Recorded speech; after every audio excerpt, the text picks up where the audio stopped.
प्रकटीकरण एक आवश्यक विषय वाणिपीडिया से वैदिक साहित्य में विभिन्न सहस्राब्दियों में भगवान के व्यक्तित्व द्वारा ग्रहण किए गए विभिन्न रंगों के बारे में बताया गया है। और इसलिए जब गर्ग मुनि ने कहा आपके बेटे ने इन रंगों को धारण किया है, तो उन्होंने परोक्ष रूप से कहा वह भगवान के सर्वोच्च व्यक्तित्व हैं।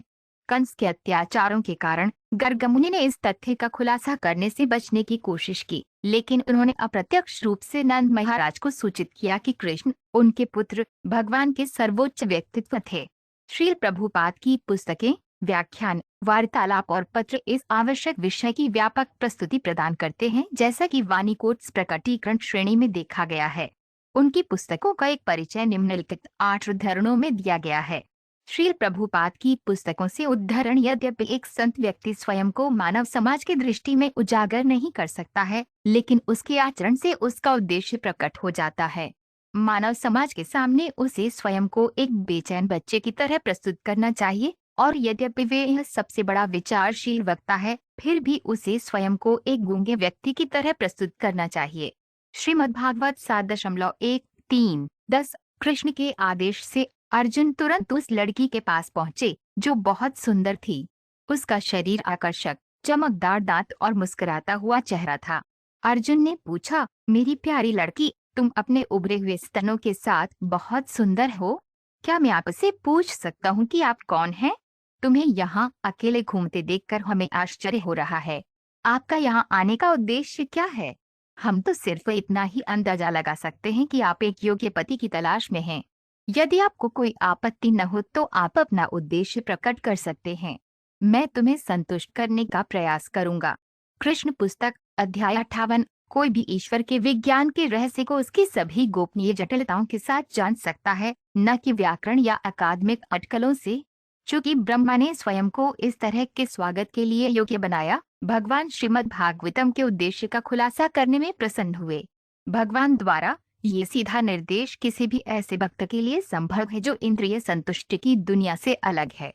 श्रीमद्भागवत 2.9-37 सर्वोच्च भगवान, उनके अवतार या उनके भक्त स्वयं को सामान्य मनुष्य के रूप में प्रस्तुत कर सकते हैं, लेकिन उन्हें कभी भी ऐसा नहीं माना जाना चाहिए।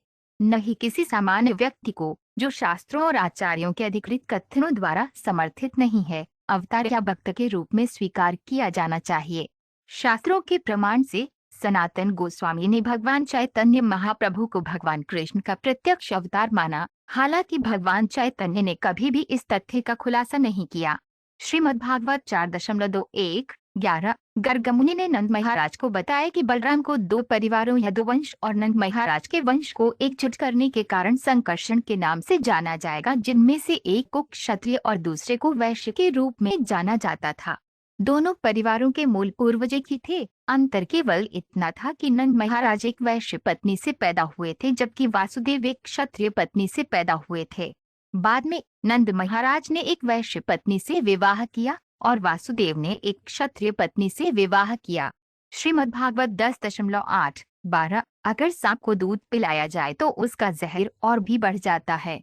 इसी कारण से हमें अपने मन की बात सर्प मायावादियों और कर्मियों के सामने प्रकट नहीं करनी चाहिए। ऐसे खुलासे कभी मदद नहीं करेंगे। बेहतर होगा कि उनसे पूरी तरह मेलजोल न रखें और उनसे कभी भी कोई गोपनीय बात न पूछें, क्योंकि वे अच्छी सलाह नहीं दे सकते।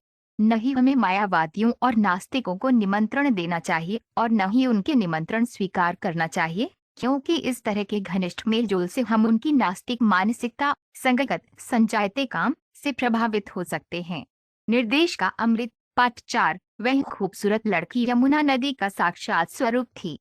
उसने उत्तर दिया, सर, मैं सूर्यदेव की बेटी हूँ और अब मैं भगवान विष्णु को अपने पति के रूप में पाने के लिए तपस्या कर रही हूँ। मुझे लगता है कि वह सर्वोच्च व्यक्ति है और मेरे पति बनने के लिए बिल्कुल उपयुक्त हैं। मैं अपना खुलासा करती हूँ, इस प्रकार इच्छा करो क्योंकि तुम इसे जानना चाहते थे। कृष्ण पुस्तक, अध्याय 58। भगवान ने पहले ही अर्जुन को ब्रह्मभूत का ज्ञान समझा दिया है। श्रीमद्भागवतम 4.30-20 जो ब्रह्मभूत स्थिति में है वह आनंदित है, वह कभी शौक नहीं करता, न ही उसे किसी चीज की इच्छा होती है। वो गोपनीय ज्ञान के कारण है। कृष्ण परमात्मा के ज्ञान का भी खुलासा करते हैं। ये भी ब्रह्म ज्ञान है, लेकिन श्रेष्ठ है। भगवद गीता 18.63